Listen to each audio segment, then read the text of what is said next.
सन 2000 साली धामणी मध्यम प्रकल्पाच्या कामाला सुरुवात झाली। 3.85 टीएमसी पाणी साठवण क्षमता असलेल्या या प्रकल्पाचं काम अनेक कारणांनी 24 वर्ष रखडलं। दरम्यानच्या काळात प्रकल्प कामाला गती देण्यासाठी आमदार विनय कोरे, माजी आमदार संपतराव पवार पाटील, दिवंगत आमदार PN पाटील, आमदार सतेज पाटील, करवीरचे आमदार चंद्रदीप नरके यांनी प्रयत्न केले। तर मंत्री प्रकाश आंबेडकर यांनी प्रकल्पात पाणी अडवायचंच म्हणून विशेष प्रयत्न केले। सर्वच प्रयत्नांना शासन स्तरावरही सकारात्मक प्रतिसाद मिळत गेल्यानं प्रकल्पाच्या कामानं गती घेतली।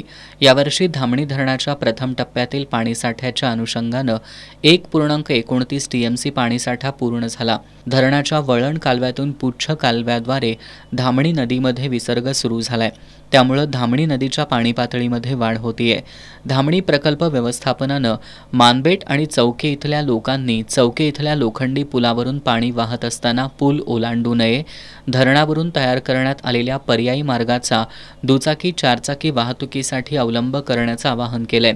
यावर्षी प्रथमच धामणी प्रकल्प ओव्हरफ्लो झाल्यानं धामणी खोऱ्यातील शेतकरी आनंदित झालाय।